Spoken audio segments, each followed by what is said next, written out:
Hi guys, and welcome finally to my mid-tier battle, based or with the main attraction of that mid-tier battle being the SIMGOT, the EA1000 Fermat.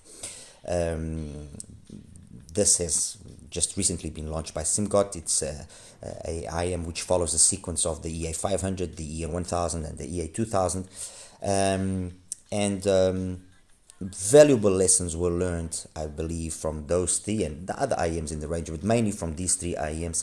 And SIMGOT has presented us and given us now the EA1000, which not wanting to spoil things, and obviously I want to get through this comparison and so that you guys can see what maybe you have some of these IEMs and you can see how it stacks up against this one.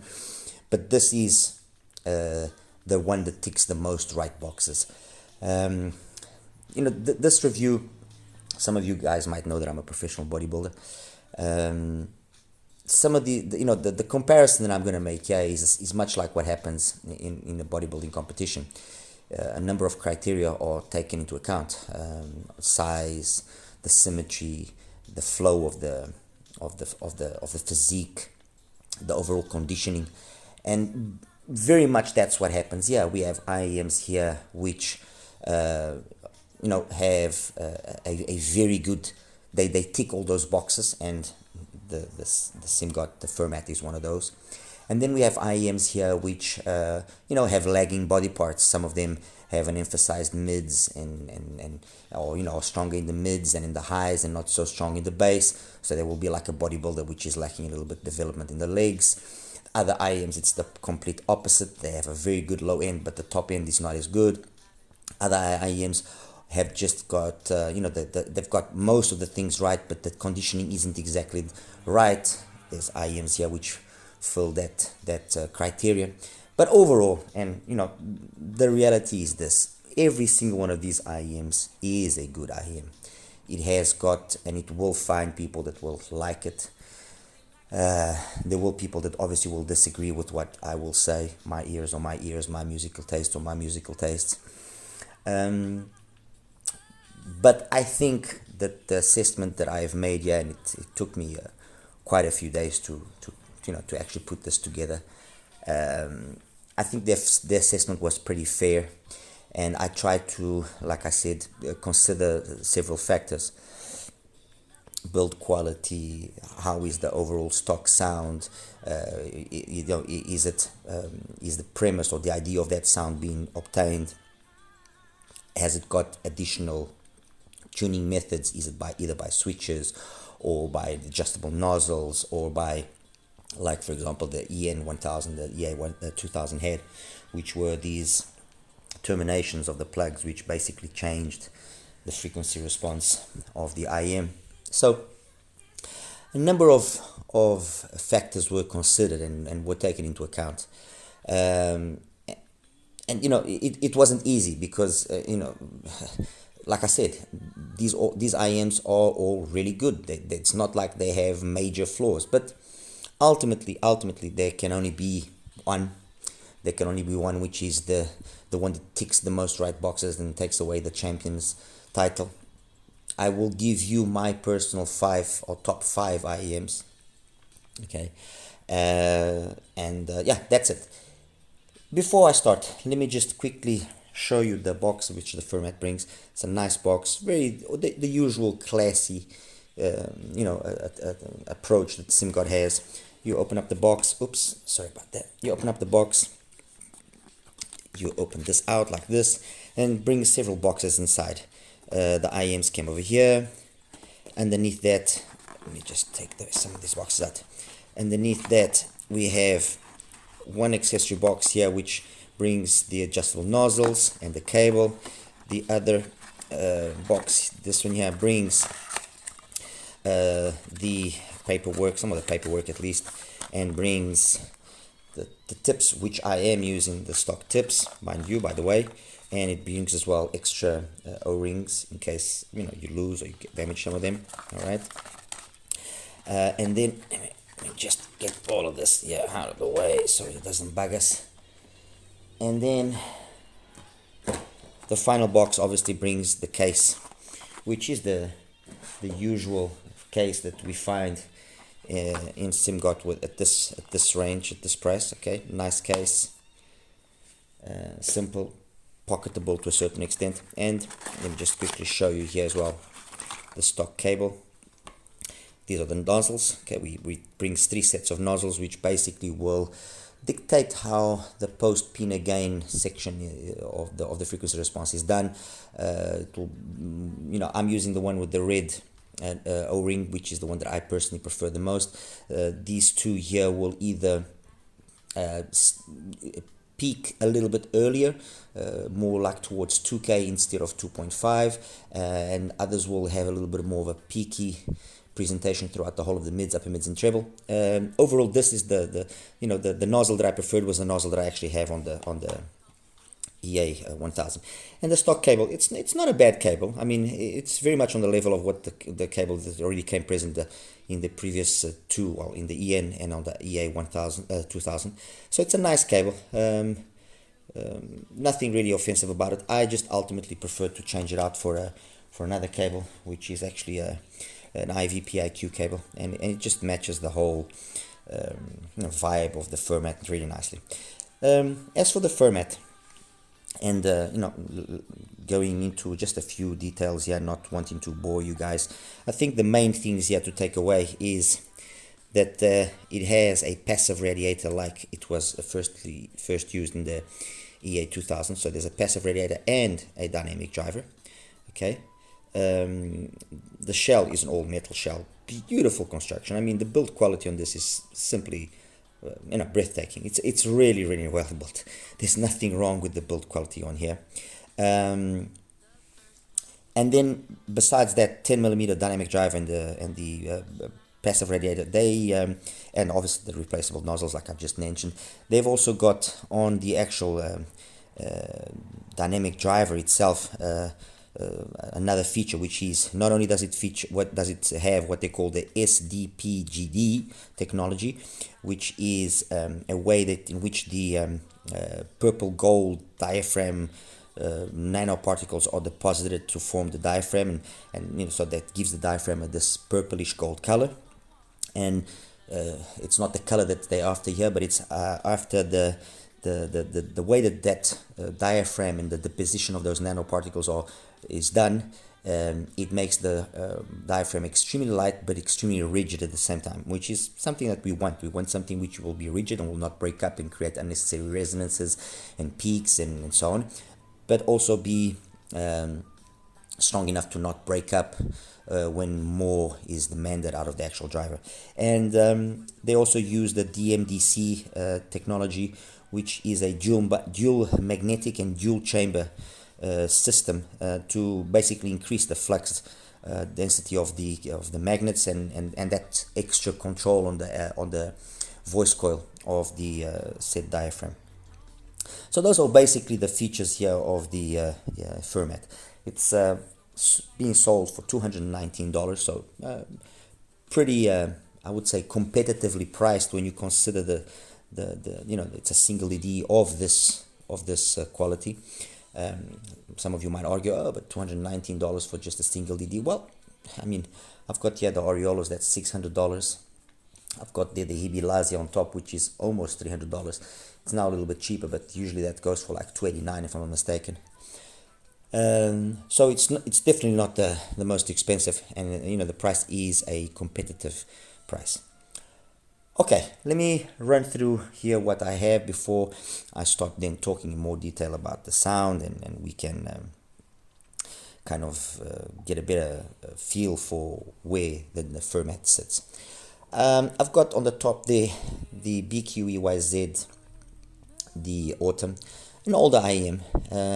It had these adjustable, or rather interchangeable filters on the front nozzle vent, you can see there. All right, okay, and they basically changed the bass profile. I've got it here with the one which is the stock profile for the bass. Okay, it's a big dynamic driver, 13mm actually, if I'm not mistaken. And it's it's a really nice sounding IEM, maybe a little bit overly energetic in that 5K area. But for the price, which was around $189, and it's still available, it is a nice sounding IEM. The fact that you got those nozzles or those vents, those vent filters that can be interchangeable, does confer then some tunability, some adjustment to the sound, and makes it a very, it obviously it's got its flaws. It's maybe not one of the most let's say technically capable IEMs, especially when compared to some of the IEMs here, but it's got a nice old school kind of sound. All right. Beneath that, I've got its, well, you could say younger brother, which is the VQEYZ Winter Ultra, which was a collaboration with Angel Ears, and it combines not only the dynamic driver, but also a bone conduction. If I'm not mistaken, it's a 12mm driver, and then it's got the bone conduction that will improve, well, according to them, will improve upper mids and treble in the way that it comes across, and to a certain extent also does give the bass more clarity, more resolution, compared to the Autumn. And I will be making a review solely for the Ultra, so I don't want to talk too much or unnecessarily about it. Compared to the Winter, to the Autumn, it is a better IEM. I was hoping that I would have received the Wind in time for this comparison. Unfortunately, I didn't, and I'm hoping that the Wind will be still a further upgrade over this. But as it stands, the Winter Ultra is a superior IEM to the Autumn. It's got a better execution of the mids and of upper mids and treble without that slight peakiness that you did find on the Autumn, and technically much superior. Although the bone conduction here is something that some might feel, some might not. I have to admit that I'm not always feeling the bone conduction working. I'm not going to deny it, but there are occasions that yes, I do feel that it's working, and the sensation I get is that there's more space, there's more 3D-ness to the sound. Okay. Next to that, the Hibilasia. It's nice. I mean, it's a nice enough IEM. I think maybe its biggest, not flaw, but its biggest obstacle is it could have a nicer build. Although it's a resin shell, it does look a little bit on the, it's not a $300, almost $300 looking IEM, let's put it that way. It's got a sound which is very much mid-centric. Okay, and to that extent there are a few others here which are as well more mid-centric. Decent enough if you're a vocal, if you're into vocals and so on, although it can get a little bit hot in that 5 to 7K area, and be sometimes can be an issue there. If it had just a little bit more bass energy, I think that wouldn't have been a problem. So that's that. Underneath that, the Awon Jasper, one of a few IEMs that I have here, which supposedly or allegedly uses the driver or a family of driver, which a driver which belongs to the family of the drivers of the infamous Tanstrom Oxygen. Although in the Jasper, the way they've tuned the mids, upper mids especially, is way too energetic, and what ends up happening is that you have a thinness in the bass, which is basically caused by this excessive energy of that section of the frequency range of the mids, especially mids and upper mids, and that yes does give a sound which will be very satisfying for those that like vocals, but makes things sound a little bit overly shouty, especially when you push it. So this is one IEM, for example, that does benefit from a warmer sounding source. Okay, apologize for all this. Next to that, the Into Our View Splendor, an IEM that I reviewed recently. Fantastic bass. Okay, actually, if there's one IEM here that I have to give a special recognition for, and especially considering this has nothing helping out the bass, the Fermat does have a passive radiator which does contribute. It's the View Splendor. In terms of the bass, The view splendor is absolutely amazing. It's got a very well executed bass. Not only is it full, but it's got dynamics, it's got texture, it resolves everything. It's the rest of that maybe doesn't or isn't able to keep up with the bass that this has, and ultimately does kind of make it not bland or boring or anything of the sort. No, it's nice, it's engaging, but makes it lose precious points when you are in a market which is so competitive. I mean, this is $240 roughly, 230, sorry. So, you know, you want to be sure that you are scoring points, okay? Underneath that, the Chapeau and Olina SE, I don't think I need to really say too much about this. $100. It was the final version of the Olina. You know, the mids and upper mids were improved, smoothed out, kind of wanting to emulate better the oxygen, but still, and contrary to what others might think, and yes, technically very good, yes, perhaps even slightly superior to the oxygen in one or two occasions, but it just doesn't have the oxygen's tonality. Okay, I've got 3 oxygens. I've got a series 1, series 2, and I've got one that was from basically earlier this year. And they all have slight differences, especially in the bass. The one that I have here, where is it? Over here, okay? This is one of the, well, this is the second generation, let's put it that way. So this is from like 2020, late 2020. So it does have a little bit more bass than the original one, okay? And this is the one that I personally prefer in terms of the sound. This, compared to the Olina, there's no comparison. If you're maybe comparing the Series 1, okay, I can maybe say that the Olina slightly edges it out. But this particular model that I have here, this particular unit, not model, the unit, compared to that particular unit, this is a better IEM. End of story. Up there, Tigerism Octane. I mean, it's an IEM that uses allegedly the same driver as the infamous MIM Dark Magician, tuned differently to give more bass. Very nice. I'm just gonna say that. Very nice. There's been some retunings of it now being done by a few people, namely Michael Bruce, but the IEM in its stock format, and that's how I'm basically comparing them all here. In its stock format, I think it's a really good IEM. Okay, it doesn't have obviously the MIM's Dark Magician's clarity, because it does have significantly more bass, but still the balance that it's been struck there is fantastic. The build quality is tremendous. All metal shell. This is the stock cable, nice. And for the $150 that this costs, you can get. I got this one from Global 01 store. It's a nice IEM. You know, period. It's a nice IEM.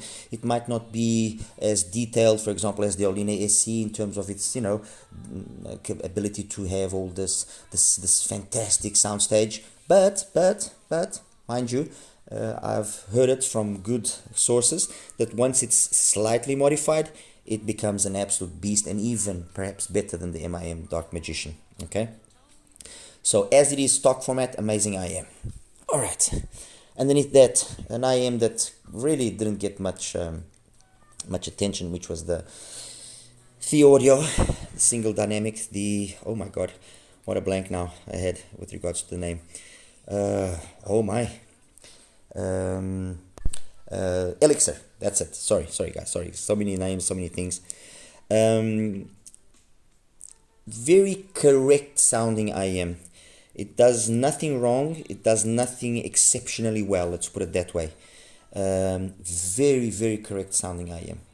That, you know, everything in the right quantity. It doesn't have monster bass, it doesn't have crazy treble extension. Everything is just very coherently tuned. Probably if I was looking for the ultimate neutrally tuned IEM, probably the best one out of the ones that I have here. Okay, very nice tuned in that way. Very good. Next to that, Duno Falcon up there I've got the Duno Falcon Ultra. Fantastic IEM, single ED, around $240.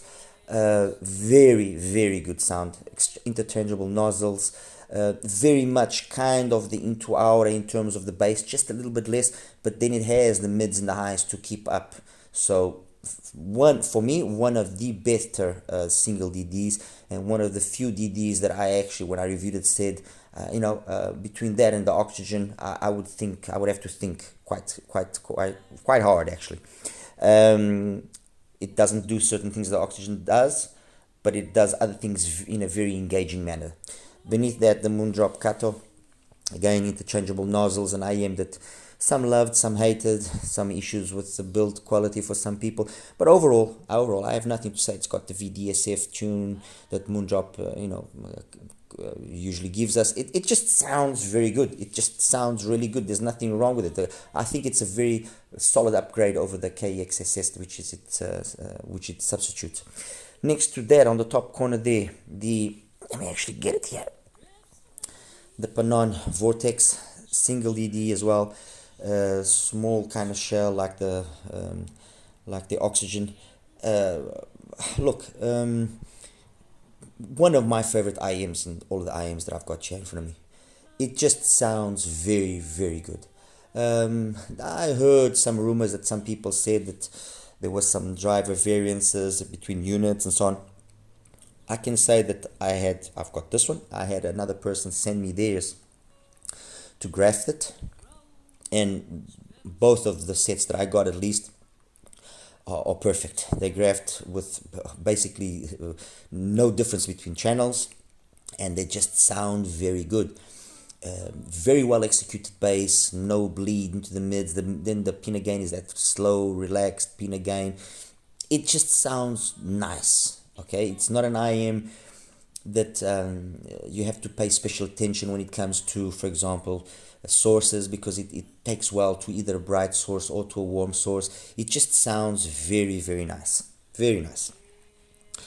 Okay, underneath that, another one which is kind of very much unknown, which is the Sonic Memory, the SM2. What I basically said for the Vortex, I apply it again here to the SM2. Very nicely done tune. If there's an issue here is maybe with the shell shape and so on, kind of, I don't know, they kind of took some inspiration from the Twilight from Soft Ears, which is an IEM that I really do miss not having it had here, because it would have been nice to compare these IEMs and the Fermat especially to that, which is ultimately one of the references in single DDs. But anyway, it is what it is.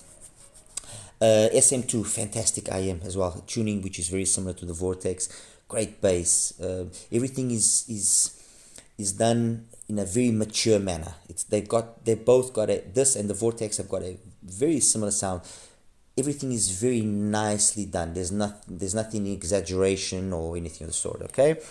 Next to that, in the bottom here, I've got the Airship from Seek Real. Another IEM that supposedly also uses kind of the same driver as the Oxygen. So we've got the Airship, we've got the Jasper, we've got the Olina SE and the original Olina, and obviously the Oxygen. You listen to it, and in certain circumstances, or sometimes you get a feeling of, yes, it's a very good, let's say, clone of the Oxygen, but but as quick as you are capable of seeing that similarity, you also get instances where you straight away see that no, it loses its composure somehow. I can't really explain, because you would think, okay, it's the same driver, so if it's not sounding the same, then it has to do something with the actual shell, and definitely it does. You can have the exact same driver, and I've done that countless times when I'm playing around with building my own IEMs.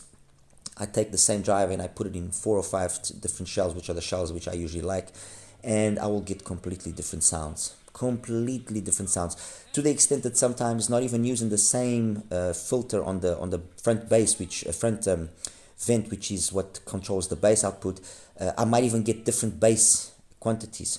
And why? Because it has to do with the volume that the driver sees in the front of it. So the volume of air in front of the driver before it actually goes into the nozzle and then exits, that affects very much the driver's performance. And that, I think, is ultimately the reason why the Olina, the Jasper, and the Oxygen all sound different. Okay, fine, granted, I'll give you that. The Olina probably is the one that comes closest to the Oxygen more times, but it still sounds different. I mean, to my ears, that's how I perceive it. I mean, that's it's me. On the top there, I've got the Venture Electronics CA, crazy good old school sounding IEM, crazy good, insanely good. How it's got this amount of bass and then the mids and the highs are actually able to be musical, it's something that just surprises me tremendously. Okay, so that's that. Oops, sorry about that. Okay, Oxygen, I'm not gonna talk too much about the Oxygen. We already know Oxygen is one of my favorite IEMs. End of story. Fantastic mids. Mids are like the star of the show. It's a Harman tuned IEM or Harman style tuned IEM, or the star of the show. I never found it to be aggressive or harsh or peaky or anything of the sort like some people did. Maybe on the first series one, yes, it can be because of that balance with the bass. Maybe this on that one I can find one or two songs which are just a little bit extra energetic, Unconditional, for example, from Soul Person is one specific song.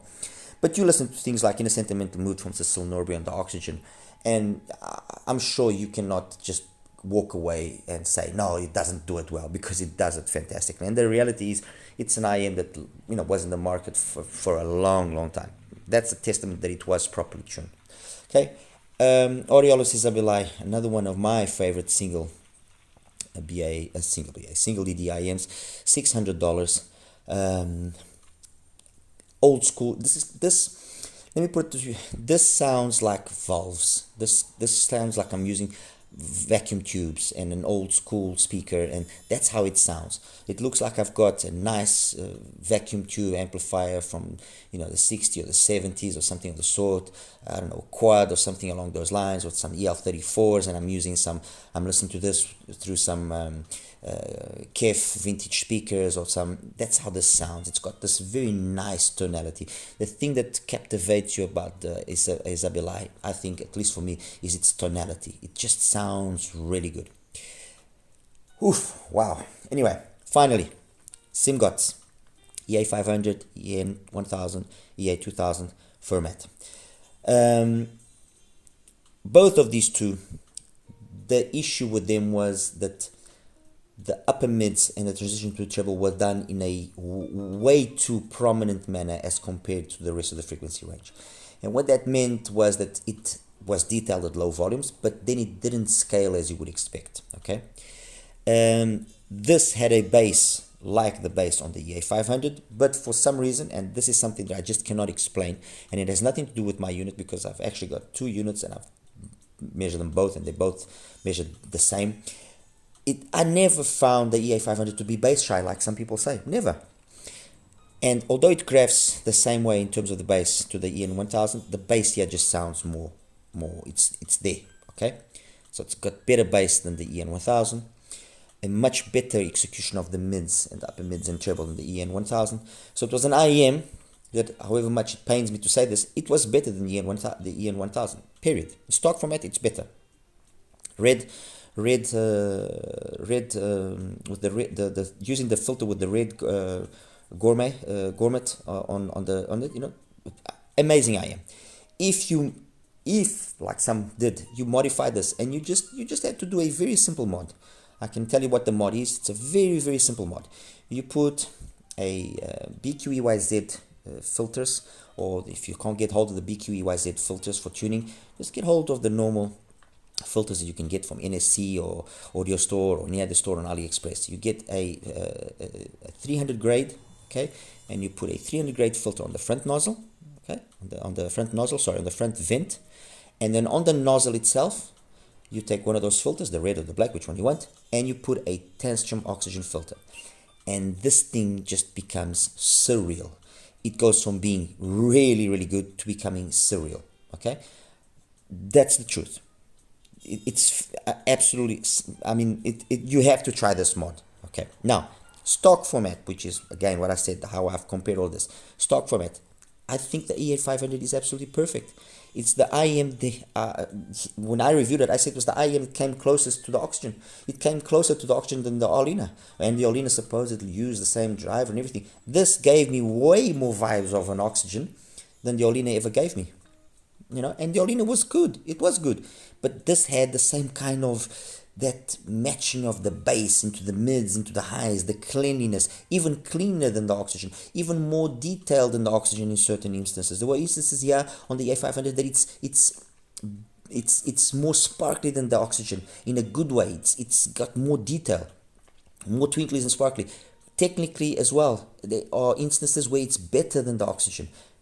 This is an absolute beast of an IEM, okay? Better than the EN1000 by miles, okay?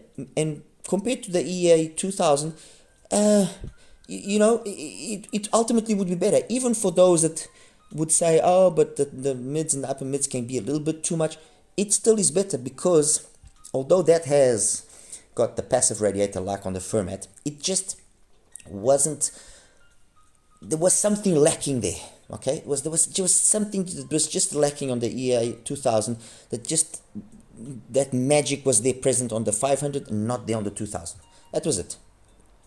Having said what I just said, if you do also as well 2 little mods on either one of this, then that changes completely, because those 2 mods, what they basically do is they lower that area that is overemphasized there between, let's say, 4.5 and 7.5K, lowers it, and they become 2 completely different IEMs, and then they become IEMs which are on the level of the EA500 and then can actually surpass the EA500's performance. Will they justify still their price difference? That's a different question, but they will surpass the EA500's performance, in a good way. Finally, after 30 minutes, Fermat. I tried the 3 nozzles, like I said.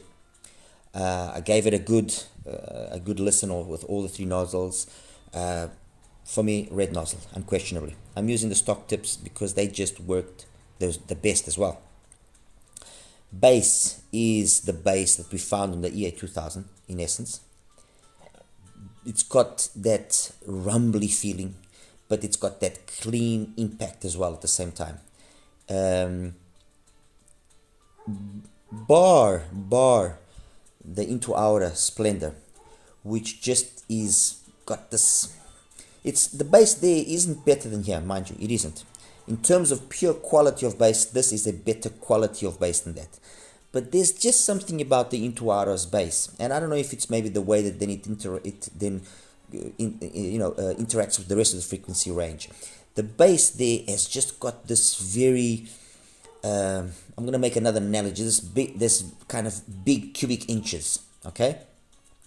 And if I was to make the analogy like I was doing in the beginning with bodybuilders, that would be, for example, a bodybuilder that's got really crazy leg development, but then his upper body just doesn't keep up, and that's why he doesn't win. But the leg development there is second to none, while this one is a bodybuilder that has very good leg development, very good, extra quality. It's got here it's the balance, the quality, which outdoes that one there, okay?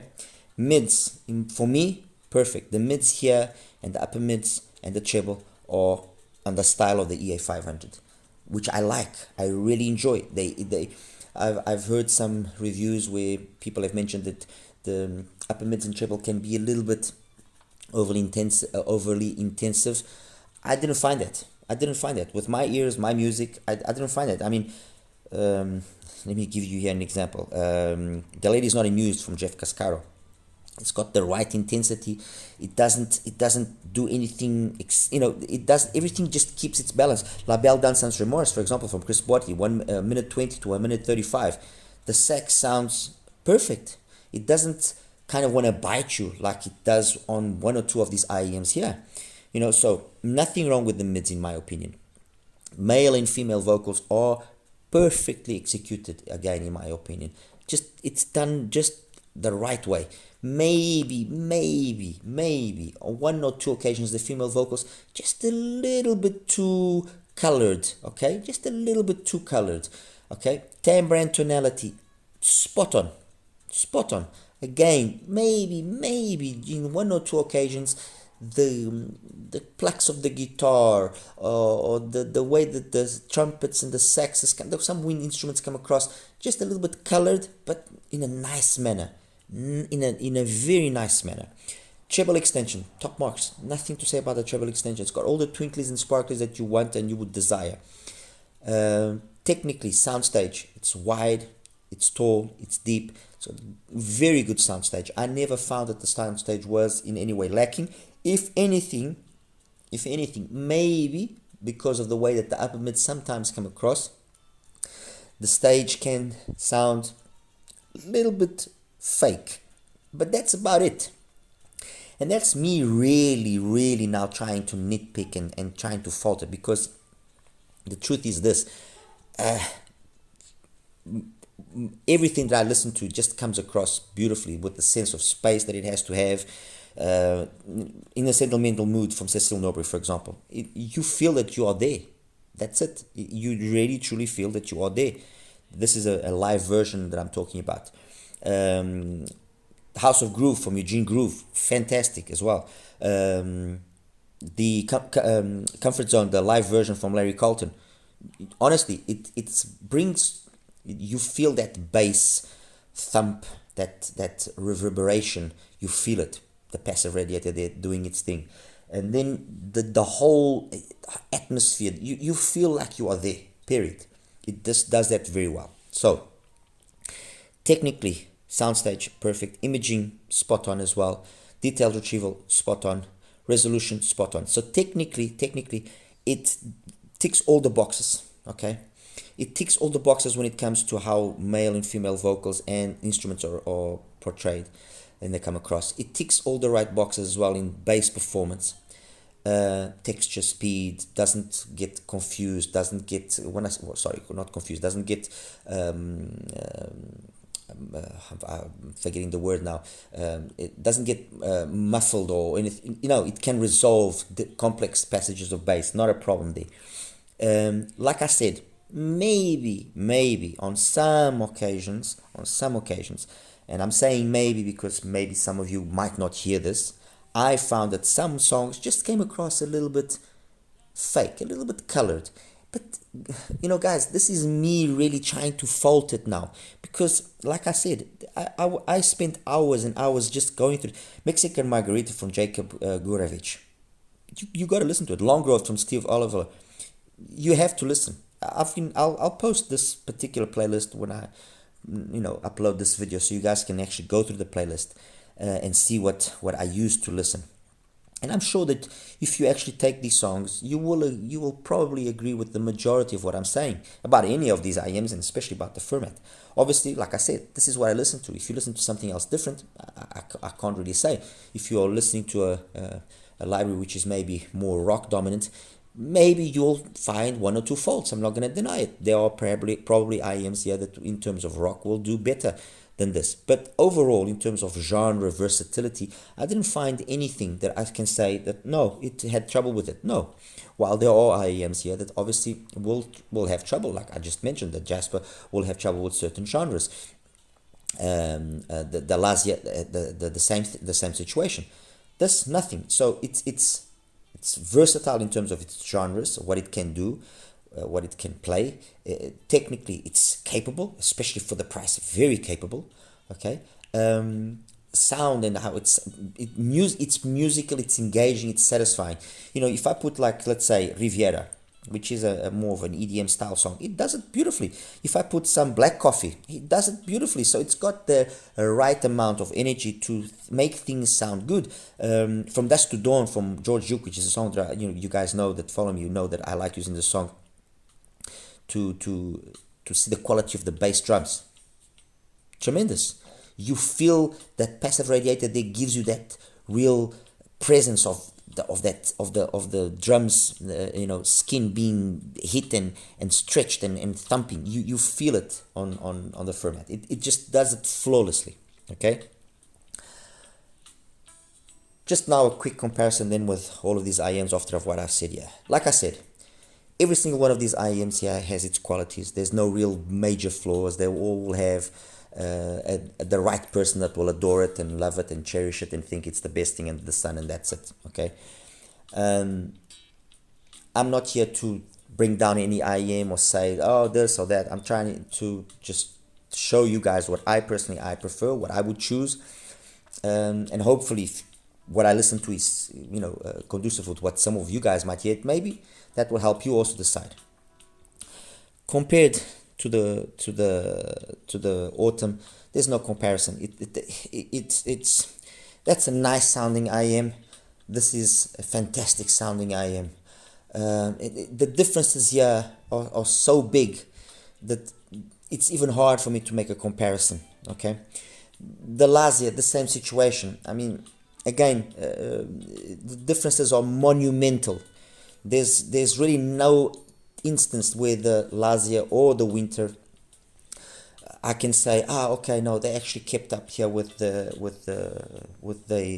Fermat. Okay, so I'm gonna just kind of trying to exclude things here a little bit, so we kind of are left with less IEMs. Compared to the Into Aura, the View Splendor, bass-wise, yes, bass-wise, it's able to trade blows here with the Fermat, but then it just completely loses out in terms of the mids, the upper mids, the treble. Well, not so much the mids. The mids, actually, I will still say that it keeps up. Upper mids and treble, it just doesn't have this magic that you find in the Fermat. It doesn't have the technicalities of the Fermat. So, it again kind of that does better than those two. I can give you that much. I can tell you that much. Much what I just said about the Into Aura applies itself to the Tigerism. Although the Tigerism is capable of trading a few more blows here with the Fermat in terms of the upper mids and treble. It's got just a little extra information, so it's able to keep it up here. The bass maybe not on the same level as like on the View Splendor as on and on the Fermat, but it ultimately loses. But these two, okay, I would say they tie,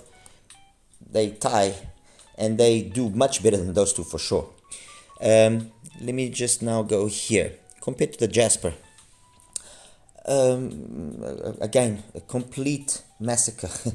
I mean, I don't want to sound mean or anything, but that's the reality. These two IEMs will be for two completely different people. If you're a vocal fan and so on, yes, I can understand this will be the IEM for you. But this just doesn't have the magic that the Fermat has, okay? And it's not saying that it's a bad IEM, it's just tuned in a different manner, and to compare it, it's not even fair, okay? So that's it. That's out of the question there. Compared to the Olina SE. Olina SE, technically, sometimes, yes, it does have its merits. Soundstage especially creates a good sense of space, of air, but it just can't keep up with the Fermat in terms of bass. It just can't keep up with the Fermat in terms of mids. It just can't. And I mean, okay, fine, it's $100, it's $220. It's just an inferior IEM. That's it. Done. I wasn't expecting it to even, I mean, just the fact that I've got it here, I think it's already good, but I wasn't expecting this to be any sort of, look, let me put it this way. If the EA500 beats the Olina in my books, then the EA1000 was going to beat it. So that's out of the way as well. With the Elixir, the comparison is not fair. Because the difference in tune is very significant. This is probably the most competent out of all of these IEMs if what you want is a nice, smooth, very relaxed, winter, snowing outside, and you just want to listen to music, and this is the one for you, okay? The comparison is not fair, so it's not even, I'm not even going to say, oh no, the bass, this, the mid, no, it's not. This is very, very smooth sounding. Okay, that's that. So I'm actually going to leave it here next to the Into Aura and the View, the Tigerism. Compared to the BQ EYZ, the Ultra, the Winter Ultra, there are instances where the Winter Ultra, yes, in the mids and the upper mids, does do a good job of trading blows here with the Splendor, sorry, my apologies, with the Fermat. But bass-wise, it doesn't keep up. And it doesn't keep up as well with the extension up top. Way more detail here on the Fermat. better as well in terms of imaging and detail retrieval. Although I have to say that, like I said, in certain occasions, I did find the Ultra to be very capable of giving this very nice sensation of space, of 3Dness. So I'll give that to the Ultra. Not not that it beats the Fermat, but it's capable of doing very much the same thing as the Fermat. So this one again falls into this group of IEMs here, which they are beaten, but it's not it's not a huge dramatic difference. They are inferior, but it's not like those there. Okay, coming now here to the Falcon. The Falcon compared to the Fermat. Bass, mids, and highs are very capable. They trade blows. It's not better, but it trade blows. Out of the IEMs that I have so far spoken about, this is probably the first one that does a good, solid job of keeping up. And like I said, there are songs which actually I would say, yes, this is probably just edging out the Fermat. But there are more times where the Fermat edges it out. And I think the biggest difference here is the ultimate sub-bass rumble, okay? And that ultimate sensation of atmosphere, of just space that the Fermat is capable of giving, which gives it then this sense of musicality, which is just grandeur, okay? So this is probably the better one up to now, out of all the ones that I've compared. Okay. Kato basically falls into the group of those IEMs there. Yes, mids and upper mids, and very well executed. It just loses out in the bass and in the extension up top ultimately. So it's kind of I would say this is kind of like an Elixir, but with a little bit more energy than the Elixir, so a little bit more fun and engaging. So it falls into this group here as well. Okay.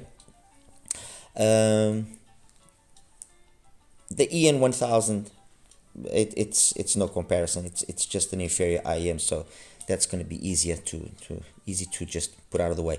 The EA2000, bass wise, yes, very comparable. Mids to a certain extent, very comparable, especially if you are using not the red nozzle. If you are using for example,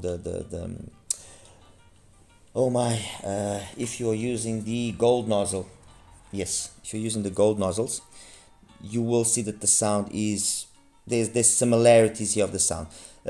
Ultimately, the EA2000 loses because it just isn't as polished up top as the EA1000, so that's why it loses. So I would say that this kind of falls into this group here as well of IEMs. Okay, it falls into this group. All right, there we go. Falls into this group. All right, now left here with these ones. Let's start here with the CA. The CA just honestly surprises and kind of is capable of giving it not a run for its money, but giving it a nice go, very much like the Intuara is in terms of the bass. Yes, the upper mids and treble are pretty good, but it just doesn't have the same versatility that the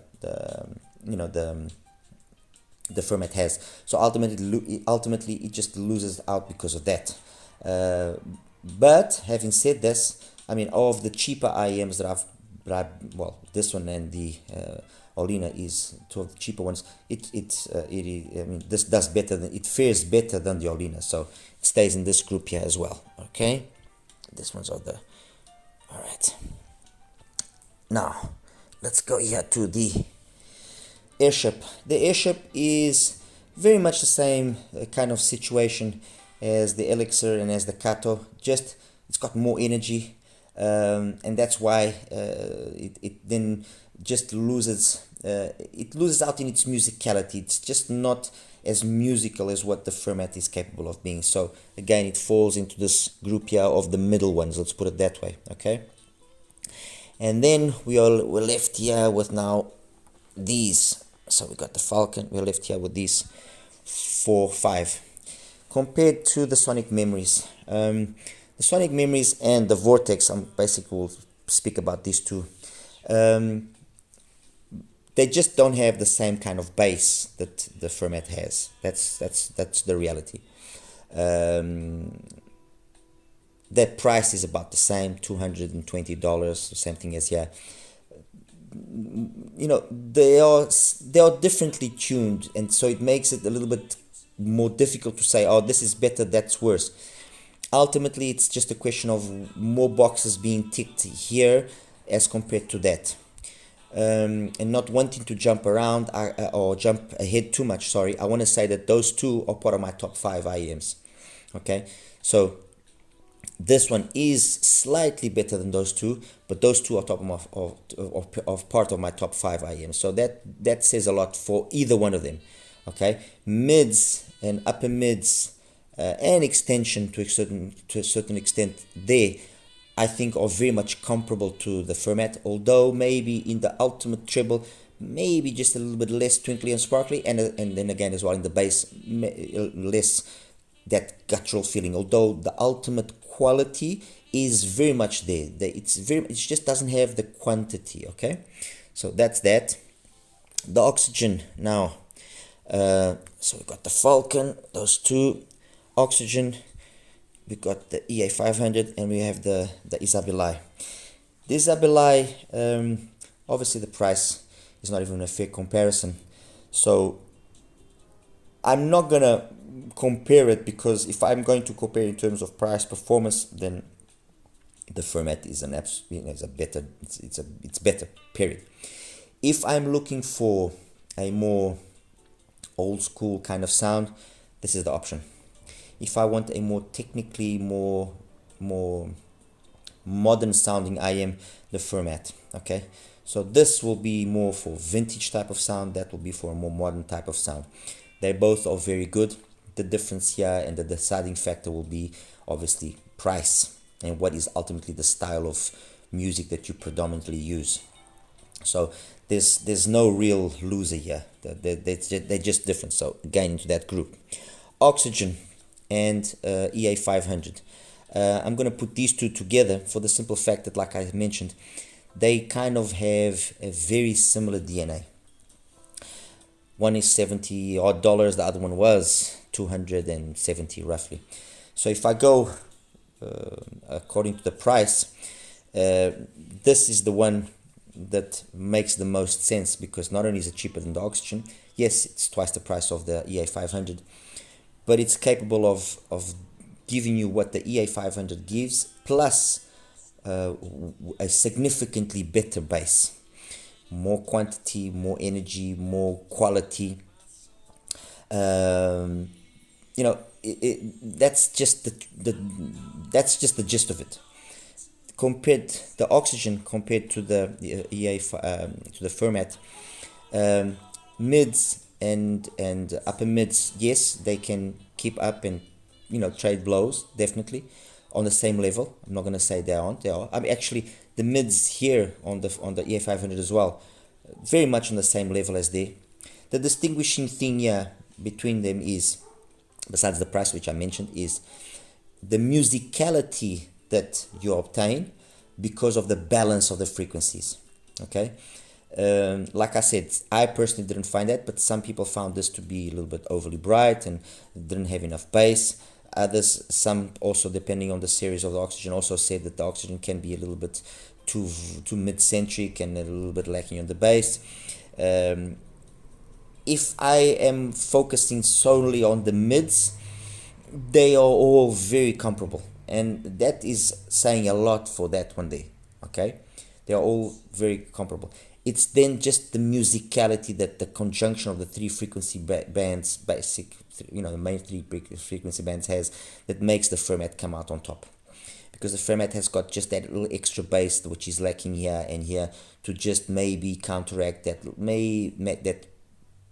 possible aggressiveness of the upper mids and treble on these two, or not aggressiveness, but excessive energy that some people complain about. And that's why this one comes out on top over these two. It's mainly because of that. Technically, it also comes out on top, not by a lot, but it comes out marginally on top. Okay, so I think that basically covers it. Now, what is my final verdict in terms of this whole thing that I've just shown you? the Fermat, I think, has, in my opinion, set a new standard of what a single DD is capable of giving us in terms of performance. Be it because of the driver technology that they're using, be it because of the fact that they've got this passive radiator which is working. The reality is this: SIMGOT, is a serious brand. They are here to be a serious player in the market. They're not here to play around and to pretend that they know how to build IEMs. They listen to what people say, and it's the fact that they listen to what people say that makes them improve and come out with better products all the time. So I am sure that they listened to not only some suggestions that I gave them when it was the EN1000, the EA2000. I'm sure they listened to some of those suggestions, but they've also listened to counter suggestions that many more people gave them about the EA500. And what they basically were able to do here is tick more boxes. The bass has been improved over this because these two sound very similar on like a first quick listen. But then you see that the bass here is next level. You see that in terms of that musicality, that lushness in the sound. Again, this is more polished, more mature, and it's got all that technical capability that we have, or that the EA500 was giving us, comparable and better to many other IEMs which are here. Okay, I mean the EA500 easily outdoes any one of these ones here. Easily. The EA500 easily as well outdoes, although slightly differently tuned, mind you, please keep that in mind, but it will easily outdo, if you want a general all-purpose IEM, it will outdo that into our, it will outdo the Tigerism, the Sick Reel, it will outdo these IEMs here very easily. It's that group there where then the EA500 has some problems. It doesn't just, with that group it's a different story, and where obviously the oxygen is also included. So my final conclusion is, this is the new reference for me. For me, this is the new reference. This is my now number one single DD IEM. I wish I had the Twilight to make this comparison. I'm sure that the Twilight would have shown its colors. Whether or not then that $700 price tag, or sorry, $900 price tag is justified or not, that's a different story. But I'm sure that there is magic there as well. Okay, Softiers didn't play around. So this is my new number one. In number two, well, the placings here are going to be a little bit awkward, because in number two, I've got. I don't know how really to put this, but in number two, I've got the SIMGOT and the Aureolus. Okay, they are placed second place. Placed in third, I've got the Oxygen. Okay, fourth, the SM2 and the Vortex, and fifth, the Falcon. This is my ratings, or this is my placings. First, the SIMGOT and the Aureolus. Second, this third, these two fourth, and the Falcon fifth. And I think I've said enough to kind of you guys to understand why I'm giving this placing, or why. I like the detail, I like the overall coherence of the sound here, I like the details there, I like the tonality and the old school vibe here, I like just the overall coherence here, the same situation here, the same situation here. It's just, to be totally honest, the difference between these is very, very minor. I would be happy with any one of them. The one that then stands out here as being a little bit more special is the Aureolus. Maybe not as technical as some of them here, but it just stands out as being, it's just got a certain mojo. And then the one that just brings together more boxes, price, performance, everything, is the Fermat, and that's why it comes out on top. All right. Anyway, guys, I apologize for the length of this review. It was to be expected. I mean, with 20 IEMs to compare, it was going to be a long one. I hope you enjoy it. I hope it was informative. I hope you were able to get and take away from it some information. I'm going to be posting the graphs in a second or separate video so that doesn't extend things too much. And that's it, guys. All right, you take care now. Bye bye.